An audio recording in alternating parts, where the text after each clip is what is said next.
There was a strange war happening over Korea. By day, the skies belonged to jet fighters. American F-86 Sabres screamed toward the Yalu River. MiG-15s rose to challenge them. Supersonic-looking formations crossed the sky at speeds that seemed impossible only a few years after World War II. But when the sun disappeared, the war changed. The jets became almost useless, and something much older began creeping through the darkness. A tiny aircraft, a slow aircraft, a machine that looked more like a relic from the 1930s than a weapon of the Cold War. The Polikarpov P-2. To American troops, it became known as Bedcheck Charlie. It was slow enough to fly below the comfortable hunting speed of modern fighters. Its fabric-covered construction could be difficult for radar-guided interceptors to detect, and its tiny size made it frustratingly difficult to engage in darkness. Yet almost every night, these communist aircraft came looking for trouble. They crossed the lines. They dropped small bombs. They strafed airfields. They disrupted sleep. They forced thousands of American and United Nations troops to scramble into defensive positions. The physical damage was usually limited. The psychological damage was not. Imagine spending an exhausting day fighting a brutal ground war, finally crawling into a tent or bunker, and hearing the distant putter of an aircraft engine. Not a jet. Not a bomber formation. Just a little engine. Puttering through the darkness. Coming closer. Closer. Then, explosions. The sound disappeared, and everyone waited for it to return. For months, these nighttime raiders seemed almost untouchable. The United States had jets. It had radar. It had experienced pilots. It had some of the most advanced military technology on Earth. But the enemy had discovered something important. Sometimes slow was harder to kill than fast. And in the summer of 1953, one American pilot was about to prove that the answer to a modern problem might be an aircraft that most people thought belonged in a museum. His name was Lieutenant Guy P. Bordelon Jr., and he was about to become the only U.S. Navy ace of the Korean War. More remarkably, he would do it at night, flying a propeller-driven Corsair against communist aircraft that were barely faster than some automobiles. Korea after dark. By 1953, the Korean War had become a grinding nightmare. The front lines had stabilized into a brutal struggle of artillery, trenches, mountains, bunkers, and patrols. The war was no longer the fast-moving conflict of 1950. Now every hill mattered. Every road mattered. Every railroad mattered. And every night brought another opportunity for the enemy to interfere with the enormous machinery supporting the United Nations forces. American air power dominated much of the battlefield. During daylight hours, Allied aircraft attacked bridges, railroads, trucks, supply depots, and troop concentrations. But darkness created an entirely different battlefield. Without sunlight, pilots lost visual references. Mountains became invisible walls. Roads disappeared.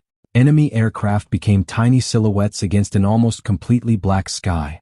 And the aircraft sent by the communists did not need to destroy an entire airbase to succeed. They only needed to make people nervous. A bomb falling near a runway could force crews into shelters. An aircraft appearing over an airfield could trigger alarms. A few minutes of disruption could interfere with operations. Sleep deprivation could weaken soldiers. And uncertainty could become its own weapon. The North Koreans understood this. So they sent small aircraft into the night. The most famous was the P-2. The aircraft had originally been designed in the Soviet Union as a trainer and utility aircraft. It was incredibly slow. That sounds like a weakness. But at night it became an advantage. A jet fighter designed to intercept fast-moving aircraft could have difficulty matching something moving so slowly. The hunter could become too fast for its prey. The fighter would overshoot. The radar might struggle. The pilot might lose visual contact. The enemy aircraft could disappear into the darkness. It was an absurd tactical problem. America had built machines to fight the future. Korea's night skies demanded a machine that understood the past. Bedcheck Charlie. The nickname sounded almost humorous. Bedcheck Charlie. But there was nothing funny about hearing that engine after midnight. The aircraft could approach quietly enough that troops sometimes had little warning. Then came the bombs. Small bombs. Harassment attacks. Nothing like the enormous formations that had devastated European cities during World War II. But that was not the point. The point was persistence. The enemy was saying, "We can reach you. Even here. Even at night. Even when your fighters are watching." The raids became so persistent that American and United Nations forces began searching for a solution. Different aircraft were tried. Different tactics were tested. Night fighters attempted to intercept the intruders. Radar-equipped aircraft were used. But there was a fundamental problem. The faster the interceptor became, the more difficult it could be to fight an aircraft moving at extremely low speed. A modern jet could close the distance in seconds. But that created a new problem. The pilot needed to maneuver. He needed to stay behind the target.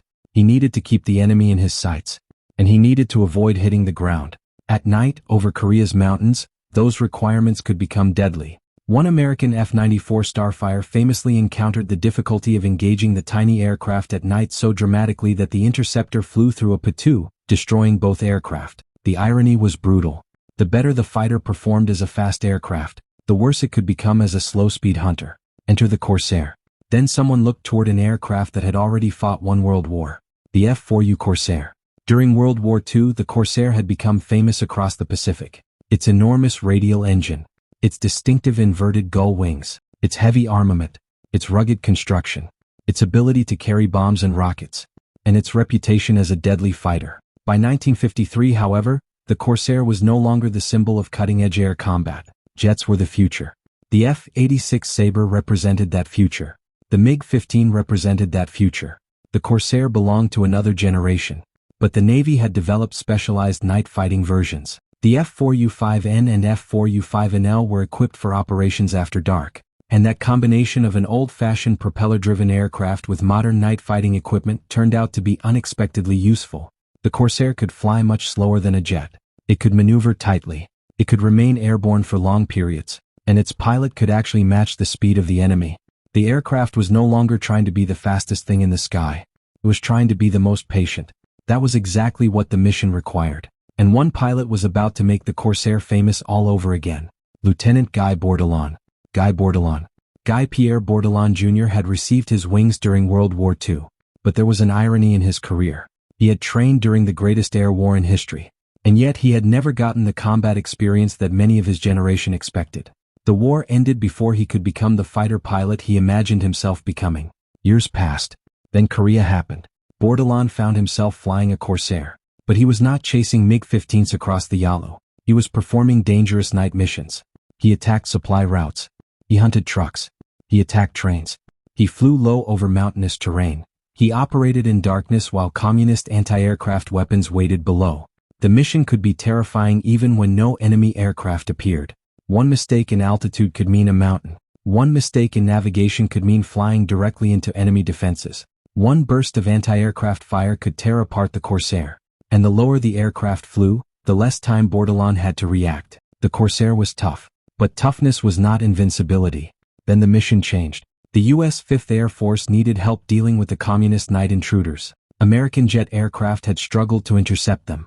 So Navy Corsairs were brought into the fight. Bordelon and his detachment were temporarily based ashore near Pyeongtaek, south of Seoul. Their mission was simple to describe. Find the enemy, catch the enemy, destroy the enemy.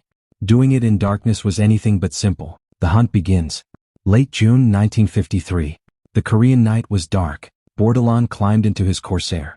The aircraft had a name. Eniemo. It was named in honor of his wife. Inside the cockpit, the world was different. There were no crowds. No cheering. No dramatic music. No battlefield visible beneath him. Only instruments. A dim cockpit. The engine. And darkness. The Corsair climbed into the night. Somewhere ahead, communist aircraft were operating. Bordelon was searching. The enemy was searching too. Then came the contact. A tiny aircraft appeared. The first target was not a MiG. It was not a modern fighter. It was a Yakovlev Yak-18. A slow trainer aircraft. But tonight it was an enemy combat aircraft. Bordelon maneuvered into position. He had to be careful. Too much speed and he would pass the target. Too little and he could become vulnerable. The night fighter's greatest weapon was not simply its guns. It was control, patience, position. He waited, then fired. The darkness erupted. The first aircraft went down. And Bordelon had his first aerial victory. But there was another aircraft, another target, another engagement. He attacked again. By the end of that night, Bordelon had destroyed 2 enemy aircraft, 2 victories, 1 night. And suddenly, something that had seemed impossible was beginning to look achievable. The hunter had found the prey. Why the jets couldn't solve it? To understand what happened next, you have to understand just how strange this fight was. The Korean War was becoming a showcase for jet aviation. American and communist pilots fought at enormous speeds. The F-86 Sabre and MiG-15 were among the most advanced fighters in the world. But technology creates assumptions. A fast fighter assumes that its target will be fast enough to fight. A radar system assumes that its target will produce a useful return. A pilot expects the enemy to maneuver within a certain range of speeds. The P-2 broke those assumptions. Its maximum speed was so low that the interceptor could have trouble maintaining a stable firing position. It was like trying to catch a bicycle with a sports car. The sports car was faster, but faster did not mean easier. The aircraft's tiny size also created problems. Its fabric-covered construction was not ideal for conventional radar detection. At night, the pilot might see nothing until the last moment, and the mountains of Korea made the environment even more dangerous. A jet could not simply slow to walking pace and circle behind a P-2. It had to manage energy, altitude, speed, turn radius, visibility, terrain, and enemy fire. Bordelon's Corsair gave him something the jets often lacked: time. He could slow down. He could maneuver. He could stay with the target. The old propeller aircraft had become the right tool for the wrong century. And that was exactly why it worked. 2 more targets. The following night, Bordelon returned to the darkness. He knew now that the enemy could be found. He also knew that they could find him. Every mission was a contest of patience. The communist aircraft were trying to survive. Bordelon was trying to predict where they would go. The sky offered almost no visual information. Then another aircraft appeared. Bordelon closed in. The guns fired. Another communist aircraft disappeared into the night. Then another. 2 more victories. His total was now 4. 4 enemy aircraft. 4 times the darkness had become a hunting ground. And somewhere in the communist command structure, the pilots sending those aircraft into the night were facing an unpleasant new reality. Someone was waiting for them. A pilot with a propeller. A fighter that should have been obsolete. A man who understood their speed. And a machine that could stay with them. Bordelon was becoming their nightmare. But he still needed 1 more victory. 1 more. 5 victories was the traditional threshold for becoming an ace. 5 enemy aircraft. 5 confirmed kills. And the 5th was coming. The night of the 5th kill. The date was July 16, 1953. The Korean War was approaching its final days. But nobody flying over Korea knew exactly when the shooting would stop. Armistice negotiations were underway. Yet aircraft still flew. Artillery still fired. Soldiers still died. And the communist night raids continued. Bordelon took off again. The mission was familiar. Darkness. Mountains. Enemy aircraft. Anti-aircraft fire. And the constant sound of his radial engine. He was not hunting glory. He was doing a job. But somewhere during that night, the opportunity appeared. A communist aircraft entered his area. Bordelon maneuvered. The target was a Lavochkin fighter. It was faster and more capable than the little P-2. This was not simply a slow trainer sneaking across the lines. This was a genuine fighter. And Bordelon was flying a propeller-driven Corsair. The engagement was dangerous. The enemy could fight back. Ground defenses could also threaten Bordelon. The sky was dark. The ground was darker. And somewhere below, anti-aircraft gunners were watching. Bordelon pressed the attack. The Corsair's guns opened fire. The target was hit. The enemy aircraft went down. Bordelon had his 5th victory. He had become an ace. But the significance of the moment went far beyond the number. He was the only U.S. Navy pilot to achieve ace status during the Korean War. He had done it entirely at night. And he had done it in a propeller-driven aircraft. He would become the last American pilot to become an ace while flying a piston-engine aircraft. The ace who didn't fly a jet. Think about that for a moment. The Korean War was supposed to be the beginning of the jet age. The F-86 Sabre was becoming legendary. The MiG-15 was one of the most feared fighters in the world. American pilots were learning to fight at speeds unimaginable to the generation before them. And yet the Navy's only ace was not flying a jet. He was flying a propeller aircraft. The Corsair's engine was a massive radial piston engine. Its propeller turned in front of him. Its airframe had roots in World War II. Its silhouette belonged to another era. But war does not care about fashion. It rewards whatever works. And in the darkness over Korea, the Corsair worked. Bordelon's success demonstrated something that modern militaries sometimes forget. The most advanced weapon is not always the best weapon for every problem. A weapon is only as useful as the mission allows it to be. Against a high-speed MiG-15, the Corsair was hopelessly outclassed. Against a slow night intruder, its slower speed and maneuverability became advantages. The machine that looked obsolete during the day became dangerous after sunset. That was the paradox of Korea's night war. Technology had created the problem, but experience found the solution. The night intruders were more than bombers. It would be easy to look at the communist night raids and dismiss them. The bombs were small. The aircraft were primitive. The damage was often limited. But that misses the real purpose. War is not only about destroying equipment. It is also about controlling attention. Every night raid forced Allied forces to react. Pilots had to scramble. Ground crews had to prepare. Searchlights moved across the sky. Anti-aircraft crews waited. Airfields went on alert. People stopped sleeping. And every time the aircraft returned, it reminded everyone that the enemy was still there. The raids were harassment. But harassment can have strategic value. If a force can force its opponent to remain alert all night, that opponent begins every morning already exhausted. In Korea, where soldiers were fighting in brutal terrain under extreme conditions, sleep was not a luxury, it was survival. The communist aircraft therefore became psychological weapons. They did not need to destroy an airfield. They only needed to make everyone wonder, when will the next one come? And that is why Bordelon's mission mattered. He was not simply shooting down aircraft, he was attacking the confidence behind the raids. Every successful interception told the enemy, the darkness is no longer safe. The Corsair's deadly second job. But Bordelon was not spending every night chasing Bedcheck Charlie. His detachment also carried out offensive night missions. The objective was to attack communist supply lines. That meant roads, railroads, trucks, locomotives, and supply convoys. These missions were incredibly dangerous. Korea's geography was perfect for ambush. Mountains towered over narrow roads. Rail lines twisted through valleys. Enemy anti-aircraft weapons could be hidden along routes. Bordelon and his fellow pilots sometimes flew at extremely low altitude. They would approach from higher altitude and use power-off dives to reduce the sound of their approach. Imagine the scene. Above the mountains, darkness. Below, a narrow road. A convoy moving through the valley. No radar screen giving you a perfect picture. No satellite imagery. No GPS guiding every movement.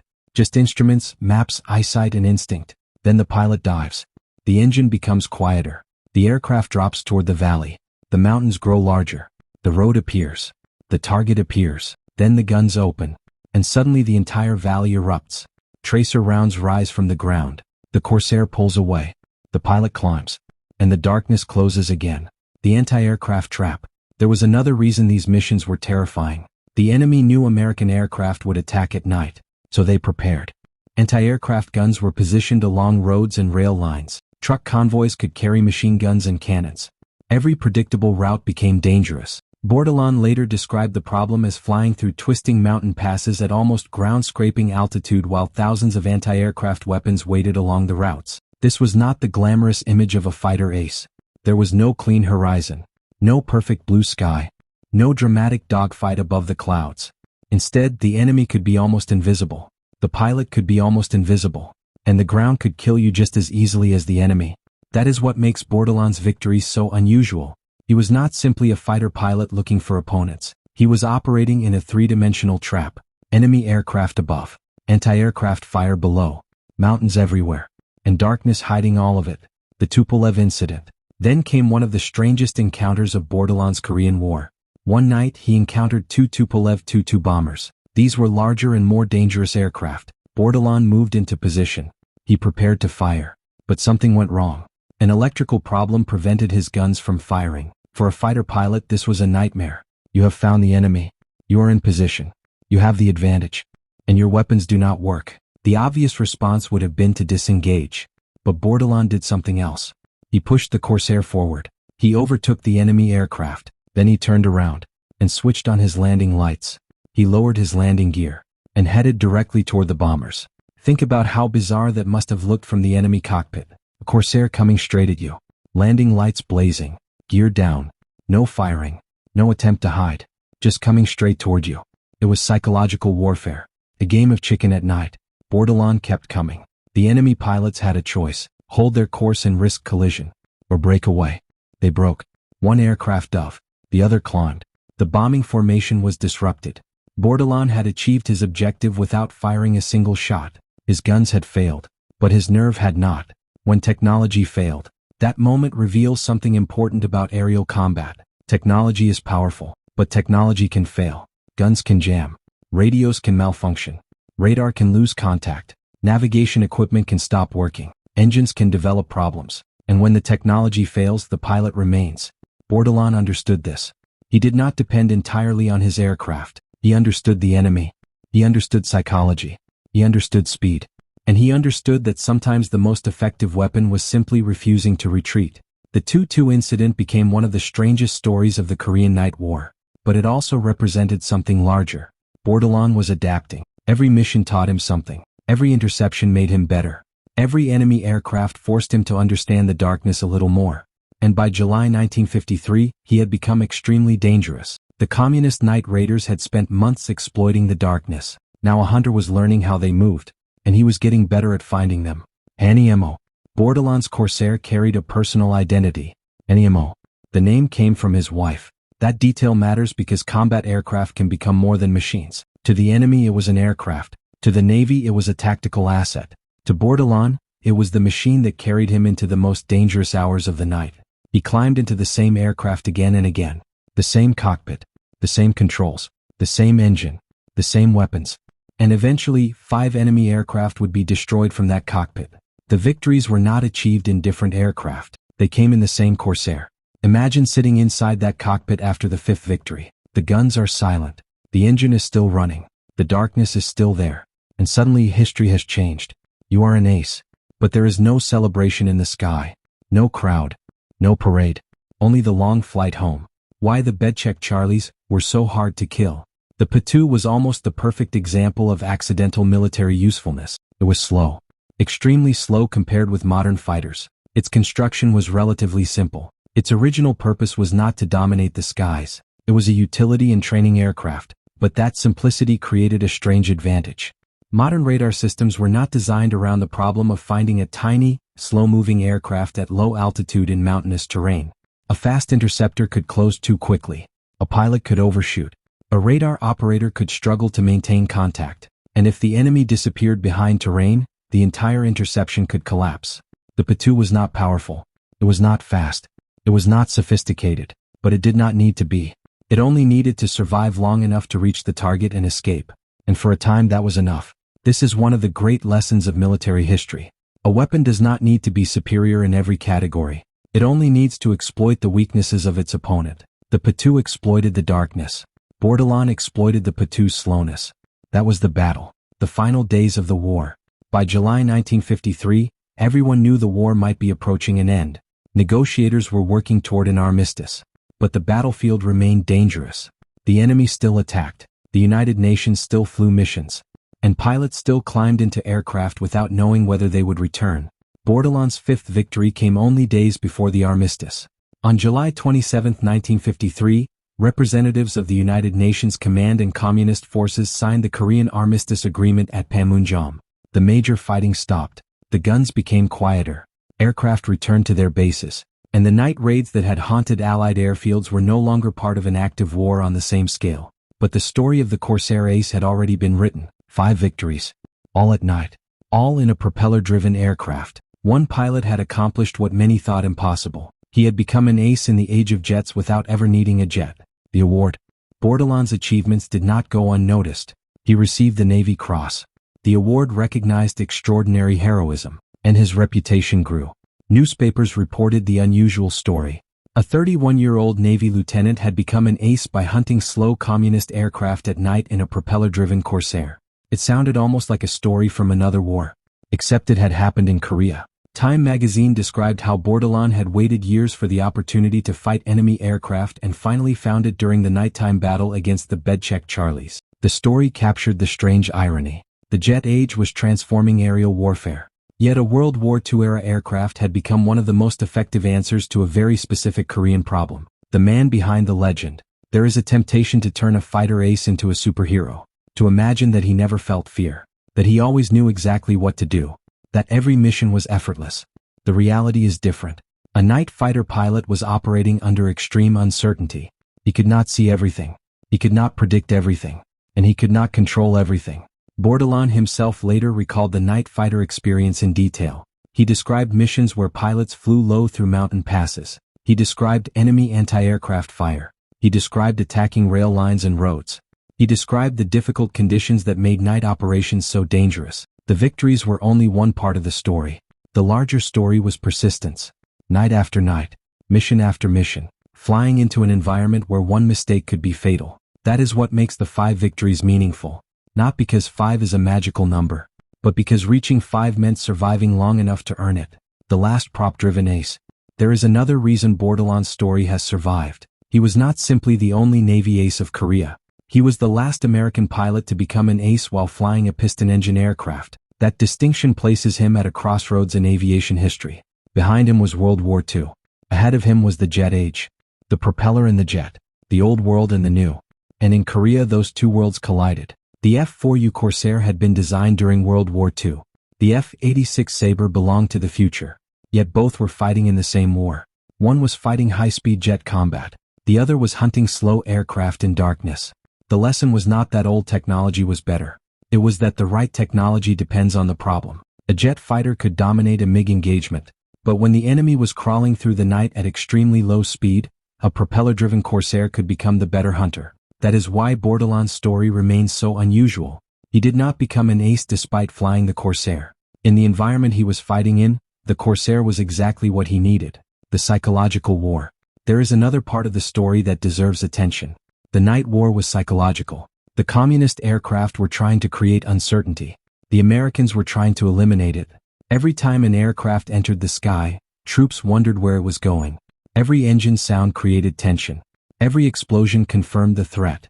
But once Bordelon began intercepting the raiders, that psychological equation started to change. Now the enemy had to wonder. Who was hunting us? Could the Corsairs be waiting? Was the sky still safe? Could another aircraft be following? Could another raid end with a fighter appearing behind them? The hunter had become the hunted. And that changes behavior. Pilots become cautious. Routes change. Missions become shorter. Confidence decreases. A successful interceptor does not merely destroy aircraft. He changes the enemy's decisions. Bordelon was therefore doing more than collecting victories. He was making the night less comfortable for the people attacking Allied positions. A dogfight without daylight. When people imagine a dogfight, they usually imagine blue skies, two aircraft twisting against clouds, contrails, sunlight reflecting off wings, pilots seeing each other clearly. Korea's night battles were nothing like that. Imagine looking into a completely black sky. You hear your engine. You see instruments. You scan the darkness. Then a tiny shape appears. For a few seconds you are not even sure what you are seeing. Is it an aircraft? A cloud? A shadow? You move closer. Now you can tell. Enemy aircraft. You adjust. The target turns. You turn. Your altitude changes. The ground is somewhere below. You cannot see it clearly. The aircraft is moving slowly. You must avoid overshooting. You must maintain the correct angle. You must wait. And when the moment arrives, you fire. There is a flash. Then darkness again. That was Bordelon's battlefield. Not the spectacular world of daylight jet combat. A smaller, quieter, and arguably more terrifying battlefield. The battlefield of the night. The night the guns didn't matter. Perhaps the best example of Bordelon's mentality was the 2-2 encounter. His weapons failed. But he continued. He turned the situation into psychological warfare. He turned a technical failure into an advantage. That is the difference between operating a machine and mastering it.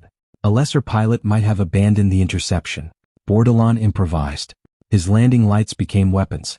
His landing gear became part of the deception. His aircraft became a threat simply because the enemy believed he might collide with them. No missile. No radar-guided weapon. No advanced electronics. Just a pilot making a decision in darkness. And that decision worked. The enemy bombers broke formation. Their mission was disrupted.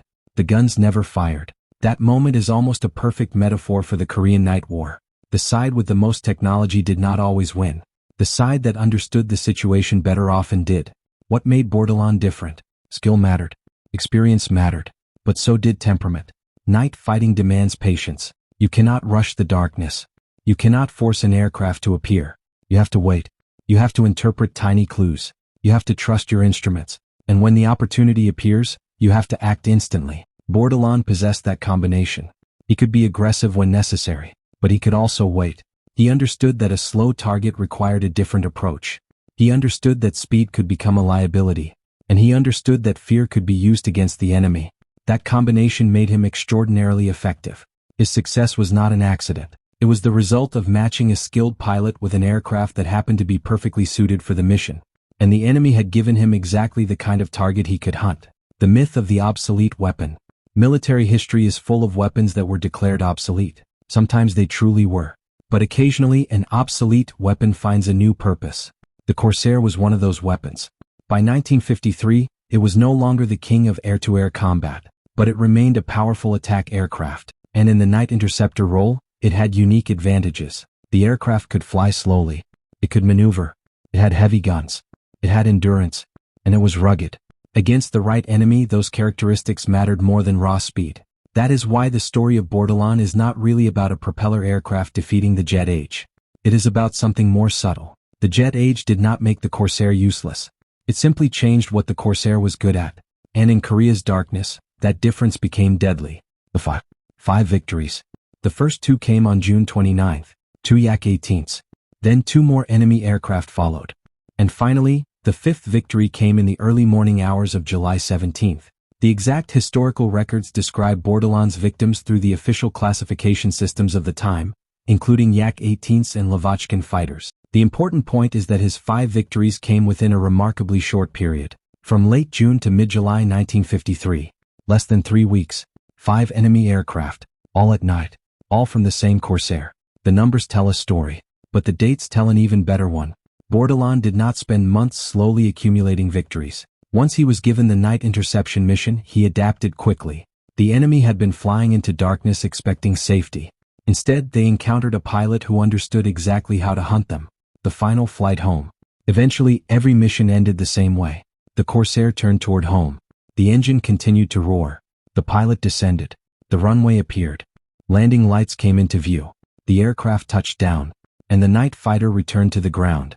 But after July 1953, Bordelon was no longer simply another Navy pilot. He was an ace. The only Navy ace of the Korean War. His victories had been achieved in an unusual corner of the conflict that most people barely knew existed. While famous jet pilots were fighting MiGs thousands of feet above Korea, Bordelon was fighting a completely different war. A war fought close to the ground. A war fought in darkness. A war fought against aircraft that seemed ridiculous compared with the machines of the jet age. And yet it was deadly. That is why his story deserves to be remembered. The Armistice. On July 27, 1953, the Korean Armistice Agreement was signed. The major fighting stopped. The war had not produced a formal peace treaty, but the battlefield changed. The constant cycle of attacks began to fade. For Bordelon, the extraordinary period of night hunting was coming to an end. His 5 victories were complete. His place in naval aviation history was secure. But the Korean War itself left behind a much larger legacy. It had demonstrated that aviation was changing. Jets were here to stay. Radar was becoming increasingly important. Night fighting would become more sophisticated. All-weather aircraft would improve. Guided weapons would transform interception. The world was moving toward a future where pilots would increasingly fight aircraft they could barely see. Bordelon's night battles belonged to the transition. They were a final chapter of the piston-engine fighter age. But they were also a preview of the complexity that modern air warfare would become. Why this story matters. The most famous Korean War air battles happened in daylight. They happened over MiG Alley. They involved F-86 Sabres and MiG-15s. They produced legendary jet aces. But beneath that famous story was another war. A quieter war. A darker war. A war fought by pilots who often had no idea what waited beyond the next mountain. And at the center of that war was a man flying an aircraft that had already become a veteran of another conflict. Guy Bordelon. He was not supposed to become the Navy's Korean War ace. He was flying a propeller aircraft in a war increasingly defined by jets. He was fighting at night when visibility was almost non-existent. He was hunting aircraft that were so slow that advanced jets struggled to engage them. And somehow the combination worked. 5 times. 5 aircraft. 5 victories. 1 pilot. 1 Corsair. 1 stretch of Korean darkness that would become aviation history. The night belonged to the raiders. Until it didn't for months, communist night raiders had enjoyed a peculiar advantage. They could appear unexpectedly. They could cross the lines. They could drop their bombs. And they could disappear. They had turned darkness into protection. Then Bordelon arrived. The darkness did not disappear. The mountains did not disappear. The enemy's anti-aircraft guns did not disappear. But the assumption that the night belonged to the raiders, that disappeared. Now there was a hunter. A hunter who could slow down. A hunter who could maneuver. A hunter who knew what he was looking for. And a hunter flying a machine that had no business being one of the most effective night fighters of the Korean War. The Corsair's propeller continued turning. The engine continued roaring. And somewhere in the darkness, the enemy pilots began to realize that they were no longer alone. The irony of the jet age.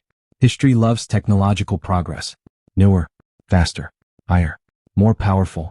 But war repeatedly proves that progress is not always linear. The Korean War was one of the first major conflicts where jet aircraft fought each other. Yet one of the war's most unusual American aces achieved his victories in a piston-engine fighter. That is not a contradiction. It is the lesson. The best weapon is not necessarily the most advanced. It is the weapon that fits the mission. The F-86 was perfect for fighting MiGs. The Corsair was unexpectedly effective against slow night intruders. Different aircraft, different missions, different battlefields, and different definitions of success. Bordelon's story therefore isn't simply a story about an ace. It is a story about adaptation. The enemy changed tactics. The Americans changed tactics. The aircraft changed roles. And one pilot became extraordinarily good at exploiting the difference. The man who mastered the dark. Guy Bordelon did not become famous because he flew the newest fighter. He became famous because he took an unusual problem and solved it. The communist night raids had exposed a weakness. Fast aircraft were not always the answer. Radar was not always the answer. More speed was not always the answer. Sometimes the answer was simply a pilot who could stay with the target. Someone who could control his speed. Someone who could wait. Someone who could make the shot. And someone willing to enter the darkness again and again. Bordelon did all of those things. His 5 victories made him the only Navy ace of the Korean War. His story also gave the Corsair one final moment in the spotlight. The aircraft that had become famous fighting Japan during World War II had found a new enemy in Korea. Not a Zero. Not a kamikaze. Not a Japanese bomber. But a slow communist night raider hiding in the darkness. And for a few extraordinary weeks in 1953, the Corsair hunted them down. A pilot staring into blackness. His hands steady on the controls. His aircraft moving slowly through the sky. Then far ahead, a tiny silhouette. The target. Bordelon closes in. The enemy pilot does not know what is behind him. The Corsair moves closer. Closer. The distance disappears. The guns fire. For an instant, the night becomes daylight. Then the aircraft falls away. The Corsair continues through the darkness. And somewhere below, thousands of soldiers sleep a little more peacefully. Because the hunter has returned.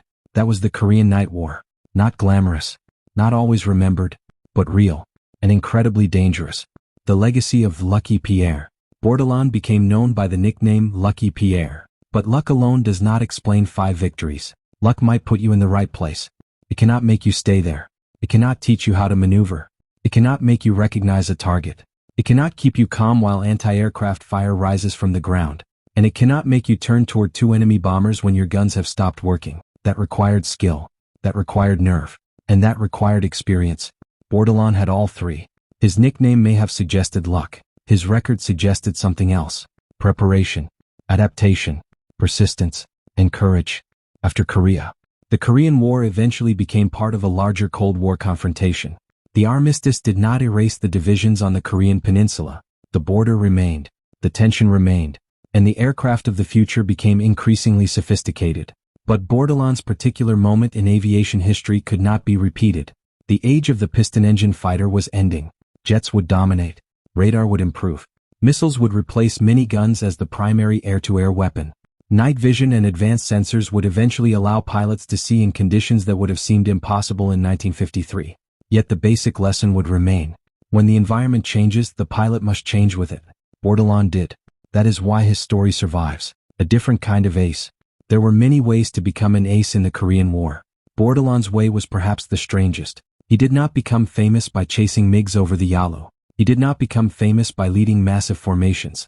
He did not fly the fastest fighter in the theater. Instead, he went hunting after sunset. He chased aircraft that moved so slowly that the newest fighters sometimes struggled to intercept them. He navigated mountains. He avoided anti-aircraft fire. He attacked supply lines. He broke up bombing formations. And he shot down 5 enemy aircraft. Enough to enter the history books. Enough to become the Navy's only ace of the conflict. Enough to prove that the Korean sky had another battlefield hidden after sunset. The night never really ended. For the soldiers on the ground, the memory of those nights was probably simpler. They heard the engine. They waited. They heard the explosions. Then they waited again. Maybe they never knew the name of the pilot flying above them. Maybe they never knew what kind of aircraft was chasing the raider. Maybe they never knew that a propeller-driven Corsair was fighting a secret little air war while jet fighters dominated the headlines. But somewhere above them, a pilot was awake, searching, waiting, hunting. And that mattered. Because wars are made of thousands of small actions. A patrol here. A bridge there. A convoy destroyed. An aircraft intercepted. A bombing run disrupted. A soldier who gets to sleep. A pilot who comes home. These moments rarely become famous, but together they shaped the war. Bordelon's 5 victories were 5 such moments. Small on the scale of the Korean War. Enormous on the scale of one pilot's life. The last American propy. Guy Bordelon stands at a unique intersection in American military aviation. He was a World War II-era pilot who found his greatest combat success in Korea. He flew a piston-engine Corsair during the jet age. He became the only Navy ace of the Korean War. And he earned all 5 of his aerial victories at night. He was also the last American pilot to become an ace while flying a propeller-driven aircraft. That makes his story more than an obscure Korean War anecdote. It marks the end of an era. After Korea, the world would increasingly belong to jets. The propeller fighter would fade from frontline air superiority missions. But before that happened, one Corsair and one pilot demonstrated that the old machine still had one last fight left in it. The final lesson. There is a reason stories like this remain fascinating decades later. They remind us that history is rarely as simple as old versus new. The Korean War was not just a war of jets.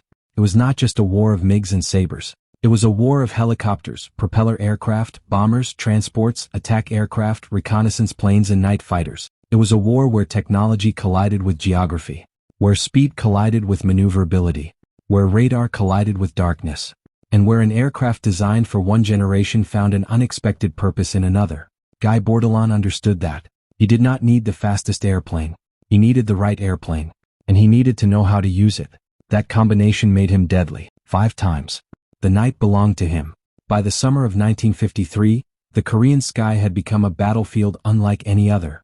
Above the clouds, jets fought at enormous speeds. Below them, soldiers fought from trenches and hills. And after sunset, tiny communist aircraft slipped through the darkness. For a while, those aircraft seemed to own the night.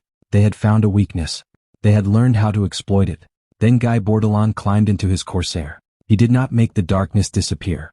He simply learned how to fight inside it. One aircraft fell, then another, then another, then another, and finally the 5th. 5 victories.